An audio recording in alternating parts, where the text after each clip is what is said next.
Good morning to all प्यारे बच्चों। आज का हमारा टॉपिक जो है वो एनसीईआरटी न्यूमेरिकल्स के सॉल्यूशंस हैं। इलेक्ट्रोस्टैटिक्स के आज के इस लेक्चर में आपको न्यूमेरिकल्स बताए जाएंगे। एनसीईआरटी के क्वेश्चन नंबर 1 और 2 हो चुके थे। थर्ड नंबर क्वेश्चन कह रहा है, सबसे पहले तो आपसे पूछा जा रहा है कि k e square by G m e m p ये डायमेंशन लेस क्वांटिटी है, ये प्रूफ करना है।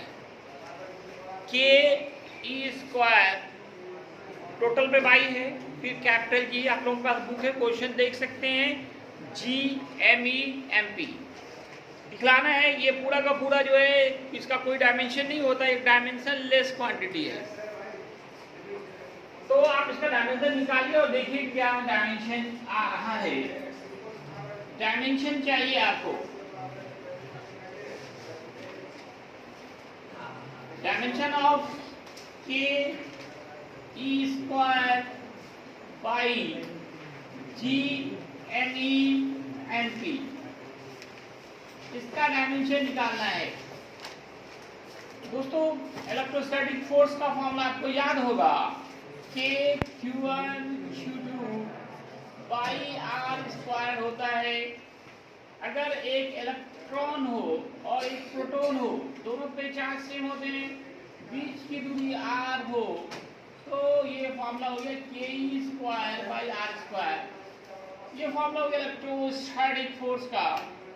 और ग्रेविटेशनल फोर्स का फॉर्मूला जो 9th क्लास से पढ़ते आ रहा है, 11th में पढ़ते हैं, G m1 m2 by r square. m1 mass of electron, mp mass of proton by r square. आपको कुछ दिख रहा होगा, ऐसा ही रूप है यहाँ पे, सिर्फ आर स्क्वायर नहीं है, क्योंकि डिवाइड किया होगा तो आर स्क्वायर कट गया। तो आप अपने मन से यहाँ आर स्क्वायर ला सकते हैं।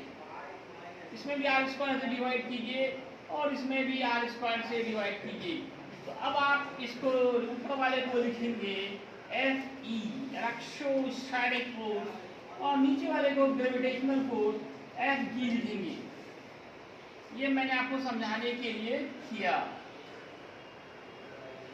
अब फोर्स है, कोई भी फोर्स हो, आपको पता है कि डायमेंशन एक ही होता है, ml3 इनवर्स 2, नीचे भी यही होगा ml3 इनवर्स 2। ये पूरा कैंसिल हो गया, तो आप लिखेंगे m0 l0 e0, that is dimensionless. Dimensionless proved.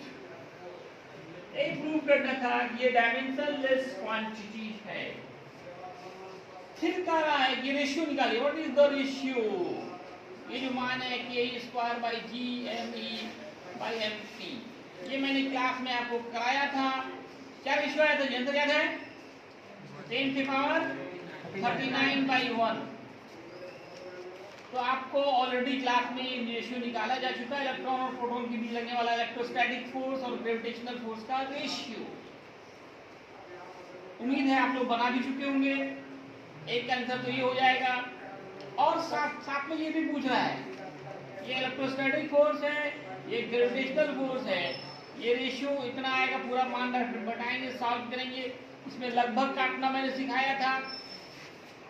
अब एफ ई बराबर कितना हो जाएगा? 10 पे पावर 39 इंटू एफ जी। इसमें एक सवाल और पूछे जा रहे हैं, 3 सवाल पूछ रहा था। एक तो ये दिखलाइए कि डायमेंशनलेस है, दूसरा ये रेशियो निकालिए, तीसरा कह रहा है ये जो रेशियो आ रहा है, ये रेशियो क्या इंफॉर्मेशन दे रहा है, इसका क्या इंपॉर्टेंस है, सिग्निफिकेंस क्या है, इससे कुछ आपको रिजल्ट निकल रहा है। निकल रहा क्या निकल रहा है सुबिया? इससे क्या रिजल्ट निकला?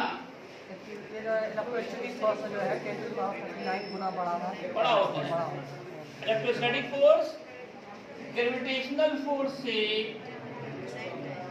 Very very very very very very very very very strong force. मैंने 39 जीरो लिख के भी दिखाया था। एक 39 जीरो डालिए। 1 2 3 4 5 6 7 8 9 10 11 12 13 14 15 16 17 18 19 20 21 22 23 24 25 26 27 27, 28, 29, 30, 31, 32, 34, 35, 36, 37, 38, 39 इतना टाइम्स स्ट्रॉन्गर है। कौन सा फोर्स? Electrostatic force. किस फोर्स से? Electrostatic force is very strong with respect to gravitational force. इससे रिजल्ट ये निकला। रिजल्ट क्या निकला?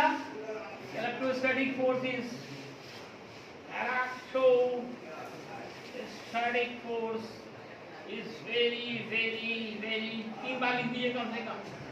Strong force with respect to gravitational force.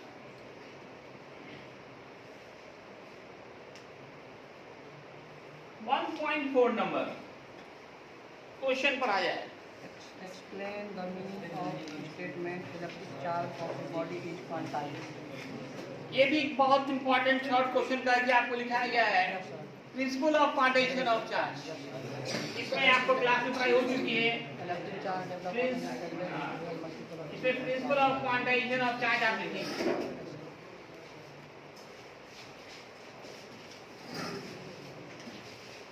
ये ऑलरेडी पढ़ चुके हैं आप, लिख दें।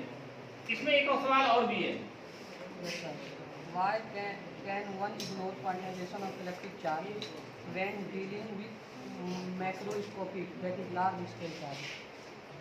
सालेन गप्पन है, बुक है आपके पास एनसीईआरटी?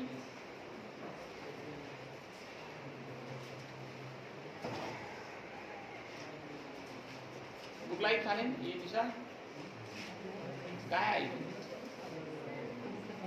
क्या हो गई? हो गई, आ गई बुक, बुके खाती हुई है।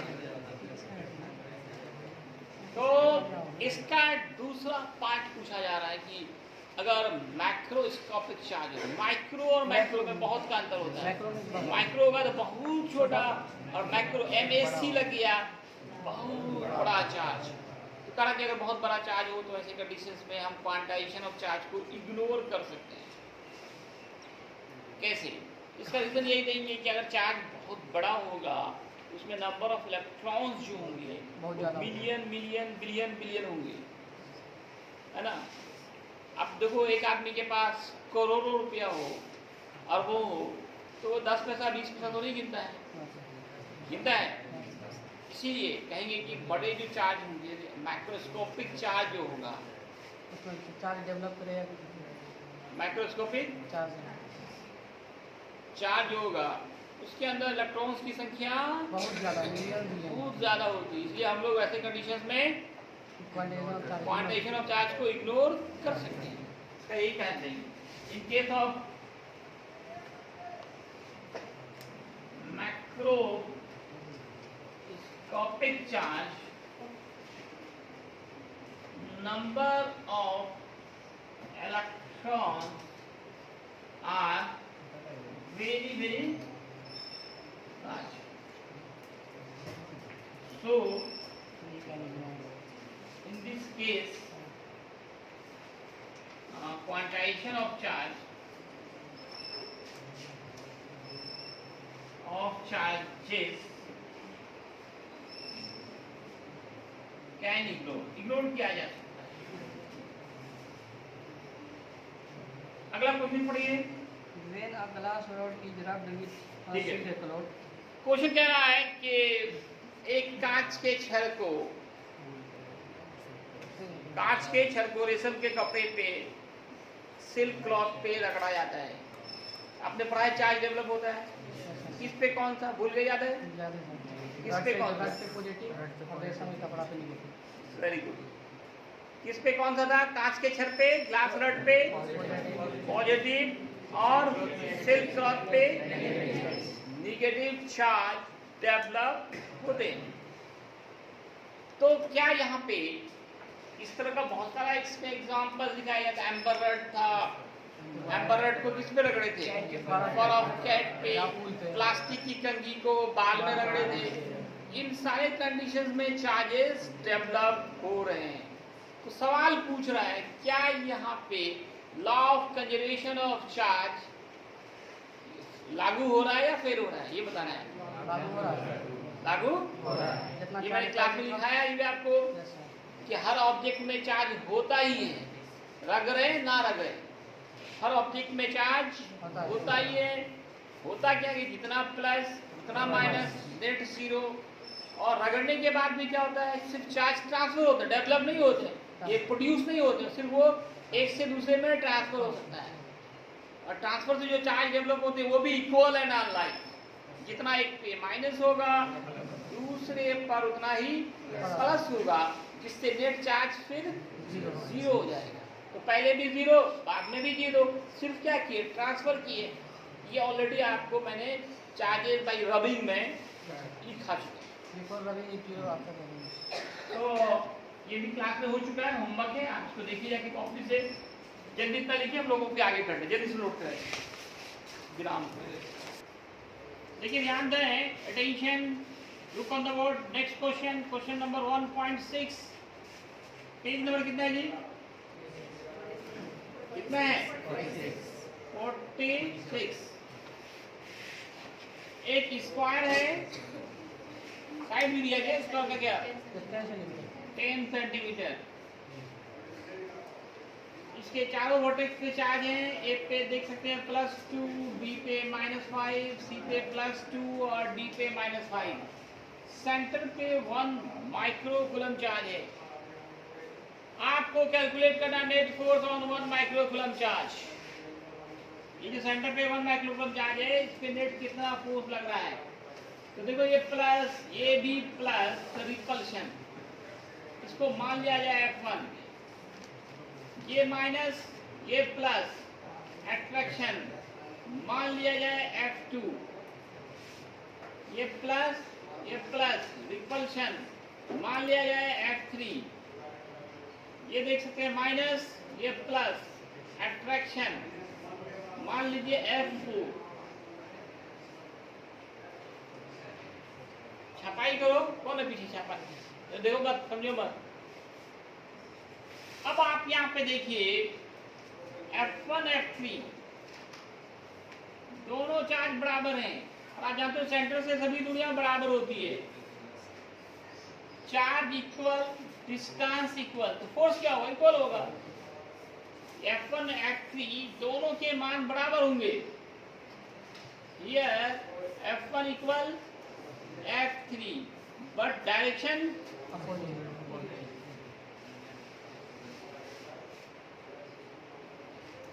जब इक्वल हो, अपोजिट हो, डायरेक्शन अपोजिट हो, इक्वल और अपोजिट हो, तो नेट फोर्स क्या होता है, net force of F1 F3 equal opposite है तो जीरो हो जाएंगे।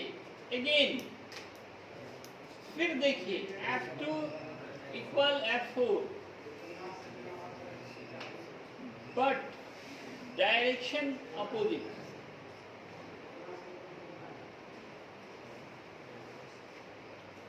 so net force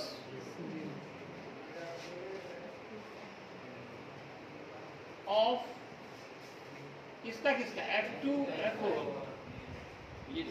hence resultant force net force, total resultant force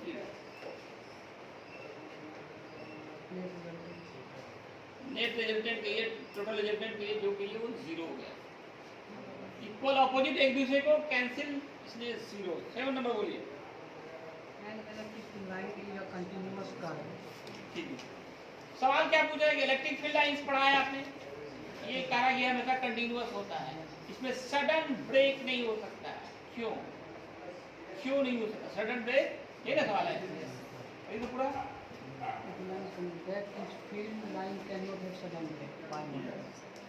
electric field lines के बारे में आपने देखा था, ये हमेशा लगातार एक लाइन होता है, ऐसा यहाँ पे है फिर बीच में ब्रेक है फिर है, ऐसा नहीं होता है, ये कंटिन्यूअस लाइन होते हैं। क्योंकि क्वेश्चन ही नहीं समझते ना, क्वेश्चन को समझे। Electric field lines are always continuous line, it has no sudden break. Why? तो आपने पढ़ा था इलेक्ट्रिक फील्ड लाइंस का यूज कहाँ करते हैं, ये बना किसके लिए, इलेक्ट्रिक फील्ड को दिखाने के लिए, रियल इलेक्ट्रिक फील्ड को दिखाने के लिए। देखो कोई चार्ज है, तो ये पता है आपको दूसरे चार्ज पे फोर्स लगाता है। Yes, sir. यहाँ पे कोई चार्ज होगा, इस पे फोर्स लगाएगा, यहाँ होगा तो लगाएगा, यहाँ होगा तो लगाएगा, यहाँ होगा तो, Right. अगर ये फील्ड के अंदर है तो ऐसा होगा कि इस पे लगाए, इस पे नहीं लगाए, फिर इस पे लगाए, इस पे नहीं लगाए, ऐसा नहीं होगा। लगाएगा तो सब पे लगाएगा, और एक लिमिट होगा जिसके बाद फिर नहीं लगाएगा। लेकिन इस बाउंड्री लाइन के अंदर कि हर पॉइंट पे फोर्स लगाएगा। सडन ब्रेक का मतलब है किसी पे लगा रहा है, किसी पे नहीं लगा रहा है, ऐसा तो नहीं होता, सब पे फोर्स लगाता है। इसलिए लाइंस रीजन लिखेंगे कि electric field lines represents real electric field. Electric field is continuous. Electric field हमेशा क्या होता है? Always continuous. So electric field lines also continuous.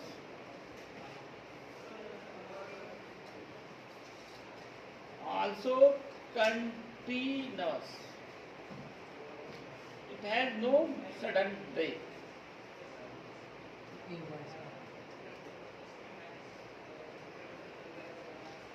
1.8 number बोलिए। इसका बी भी है सर। बी भी है, क्या है बी में? Explain why to be nice never करो इट ये तो हर किसी को मैंने क्लास में रटवा दिया था। Yes, sir. दो इलेक्ट्रिक फील्ड लाइंस कभी भी एक दूसरे को क्यों नहीं काटते? Yes sir.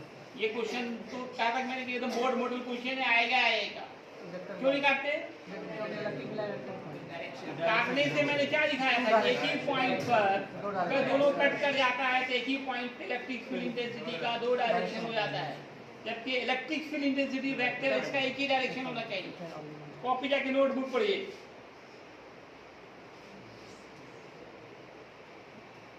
हम यहाँ अगला क्वेश्चन कर लेते हैं। 1.8 नंबर पढ़ो। 2.4 QA 3 microcoulomb, QB minus 3 microcoulomb are located 220 centimeter apart in vacuum. तो इसका A नंबर है सर। What is एक मिनट फिर से पढ़िए, क्या कर रहा है? 2.4 QA 3 microcoulomb. ए और बी पर है। Yes sir. ये कितना है? 3 microcoulomb और B minus 3 microcoulomb. -3 माइक्रोकूलम। अब बीच में कर रहा है यस सर। 20 पूरा टोटल 20 है, आधा 10 होगा, यस सर। इधर भी 10 होगा, यस और सेंटर पे क्या है? सेंटर में सर, सेंटर में नहीं है। क्या करना है? इन vacuum. So what is the electric field at midpoint for? इतना करना है। Of the मिड पॉइंट पे इलेक्ट्रिक फील्ड इंटेंसिटी निकालनी है। yes sir. ध्यान से देखें, सवाल समझें। एक स्ट्रेट लाइन है, एक इन पे 3 माइक्रोकूलम है, दूसरे पे -3 है, सारा मिड पॉइंट पे नेट इलेक्ट्रिक फील्ड इंटेंसिटी निकालें। आपने पढ़ा है इलेक्ट्रिक फील्ड इंटेंसिटी होता क्या है? Electrostatic force on +1 test charge. तो जहाँ भी आपको इलेक्ट्रिक फील्ड इंटेंसिटी निकालना हो +1 चार्ज रखते हैं, यहाँ रख दीजिए +1 चार्ज।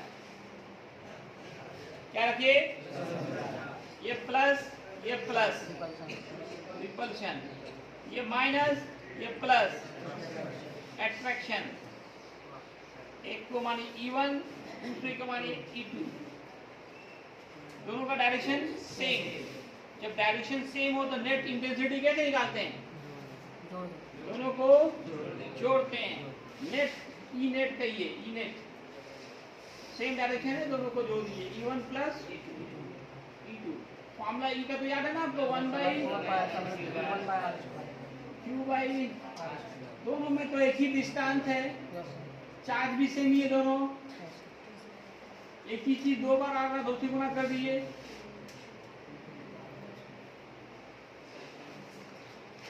चार्ज का साइन नहीं लिया जाता है बार बार। जहां जहां फोर्स होता है, वेक्टर क्वांटिटी होता है, कैलकुलेशन में चार्ज का साइन नहीं देते हैं। साइन का तो यूज कर चुके हैं हम। ये जो रिपल्सन एट्रैक्शन कैसे हुआ? चार्ज के साइन से ही ना हुआ। दिमाग में बैठा हो, बार बार तुम लोग दिमाग में घूमता है बात। जहां वेक्टर क्वांटिटी होगा, जैसे फोर्स है, इंटेंसिटी है, वहां पे कैलकुलेशन में चार्ज का साइन नहीं लेते हैं। चार्ज के साइन से डायरेक्शन निकालते हैं। किधर रिपल्शन हो रहा है, किधर अट्रैक्शन हो रहा है। इसलिए दोनों 3+3 लेना है, माइनस की जरूरत यहाँ पे नहीं है उठाने की। अब सब पता है आपको, बताइए, सॉल्व कीजिए, आंसर लाइए, यूट्यूब के कमेंट बॉक्स पे डालिए आंसर। इसमें 2 सवाल है। बी नंबर में कह रहा फिर फोर्स निकालना है। जब ई नेट निकल जाएगा तो फोर्स क्या होगा, Q इंटू ई नेट। यही मिड पॉइंट पे एक दूसरा चार्ज रख दिया गया। कितना चार्ज रखा है ये, 10⁻⁻⁹।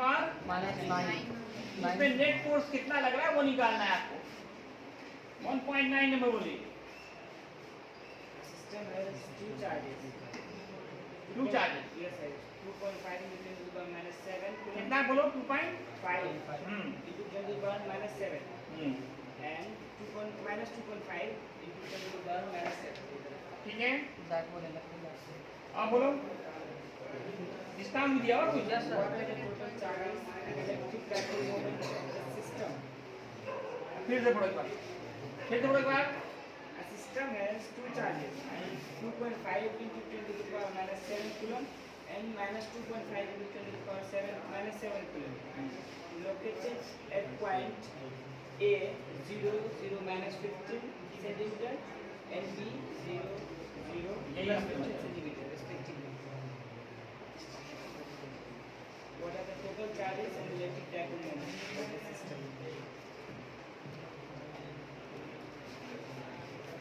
0 0 माइनस 16 का रहा ए है और दूसरा 0 0 प्लस 16 है। 2 चार्जेस है, देखते हैं मान दोनों के बराबर है, इक्वल है। इसका नाम क्या हुआ, इलेक्ट्रिक डाइपोल। इलेक्ट्रिक, देखिए हम तो सोचते शायद इससे आसान कोई सवाल हो तो पूछ रहा टोटल चार्ज कितना होगा। 0 जितना प्लस है उतना ही माइनस है, क्या हो जाएगा। ये भी नहीं बनता क्या आप लोगों से, जोड़ भी भूल गए लगता है। जितना प्लस है उतना ही माइनस है, तो टोटल चार्ज कितना हो जाएगा, प्लस माइनस।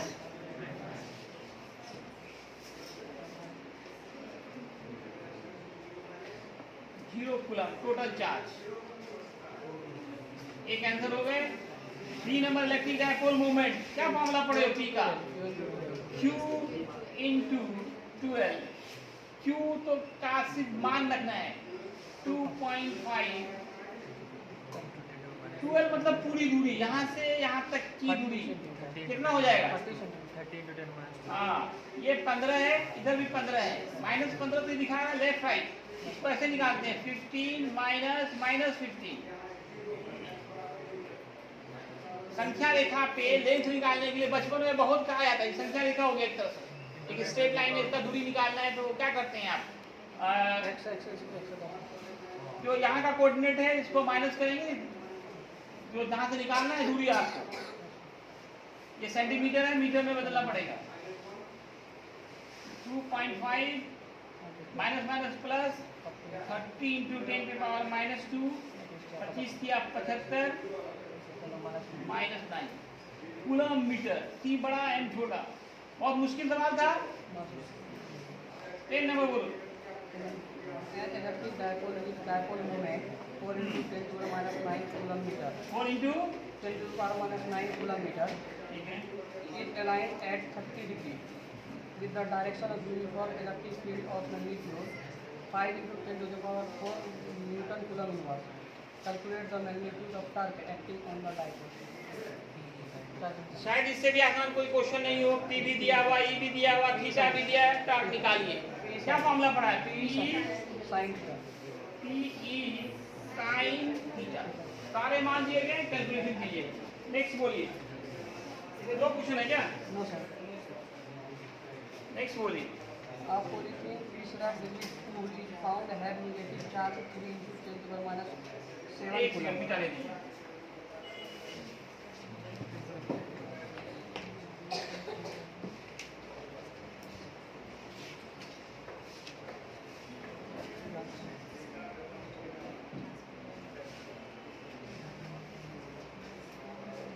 नंबर में क्या कर रहा है, कितना चार्ज डेवलप हो रहा है, 3 into 10 to the minus 7 coulomb. रगड़ रहे हैं और चार्ज डेवलप हो रहा है 3 इंटू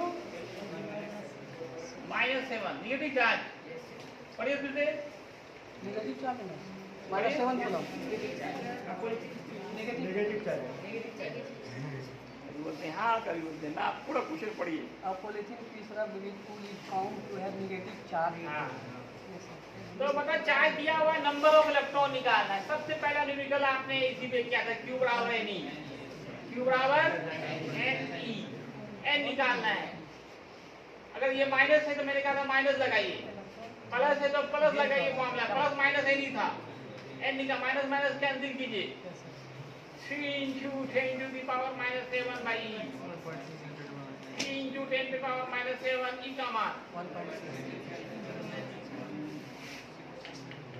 सॉल्व कीजिए, आंसर लाइए। अब अगला बोलो। इसमें लिखा हुआ फ्रॉम विच टू विच, कहाँ से कहाँ?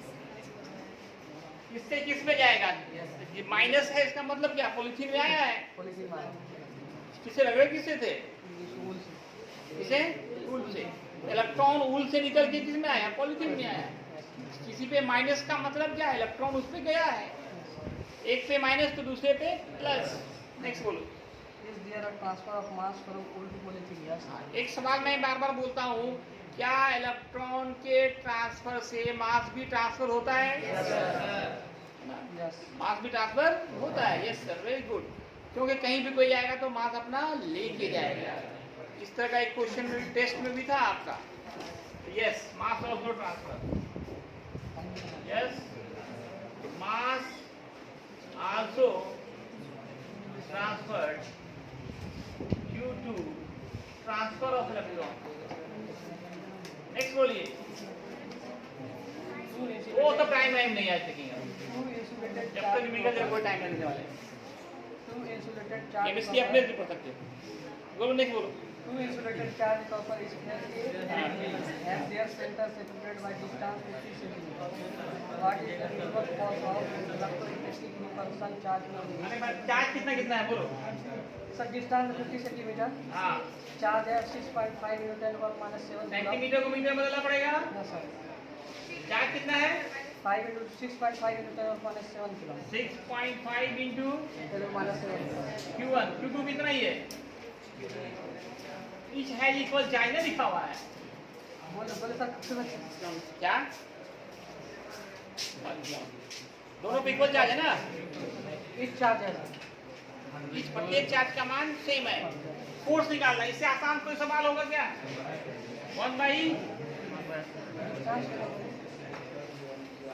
नेक्स्ट बोलिए। फोर्स निकालना है, सब कुछ दिया गया है, बहुत मुश्किल काम था। इसी में 2 क्वेश्चन है ना? Yes, sir. क्या कर रहा है? What is the force of repulsion of each material? Charge double. अब क्या है, जैसे देखो अभी जो आपने निकाला फोर्स, मान लो K Q1 Q2 by R square, क्या लग रहा है जी? अब कर प्रत्येक चार्ज डबल हो रहा है, प्रत्येक चार्ज और डिस्टेंस हाफ हो रहा है। इस तरह का भी distance double, charge double, half, ये मैंने बहुत कराया था। 32 टाइम से बढ़ता है. 2 distance half R by Q, 4K Q1 Q2 R square by 4 ऊपर गया 16।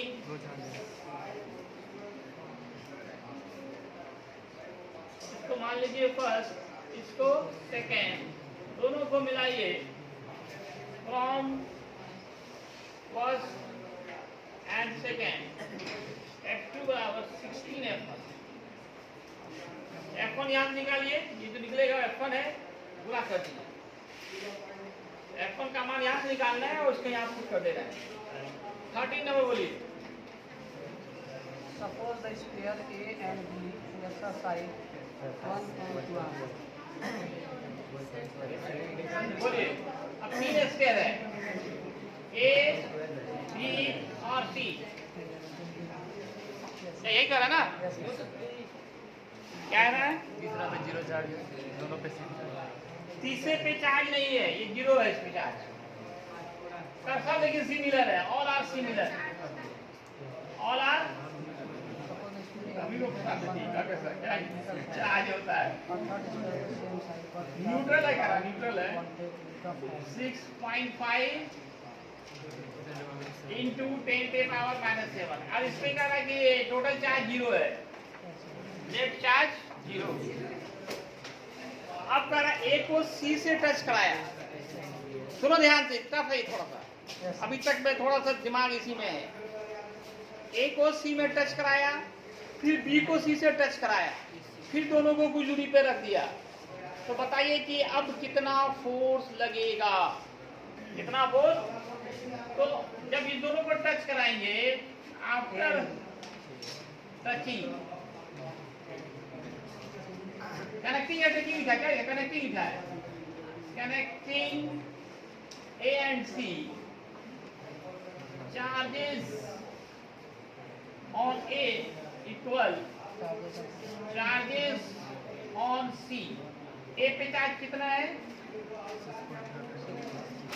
और सी पे कितना है, 0/2 कर देंगे, इक्वली डिवाइड हो जाएगा, आधा आधा दोनों में चला जाएगा। 3.25 10⁻⁻⁷। नाउ अब क्या कर रहा है, बी सी कनेक्ट किया है, when B and C connected, C connected, then charges on B बराबर होगा चार्जेस ऑन C। अब कितना चार्ज हो जाएगा, इस पे देखो कितना चार्ज है, 6.5 10⁻⁻⁷। इस पे कितना हो चुका है, पहले 0 था, बाद में इतना चार्ज हो गया कनेक्टिंग के कारण, प्लस 3.25 10⁻⁻⁷। ये दोनों में इक्वली बटेगा, इसलिए 2 से डिवाइड कर दीजिए। इसको मान लीजिएगा Q1, इसको मान लीजिएगा Q2, दूरी वही 50 सेंटीमीटर रखना है और फोर्स निकालना है, फिर बताइए 1/4πε0 Q1 Q2/r²। कितने क्वेश्चन है टोटल एक्सरसाइज में? 34। अभी तक देखो 13 पे ही हम लोग पहुंचे हैं। इस तरह से नहीं बनाएंगे तो कितना महीना भर इसी में लग जाएगा क्या?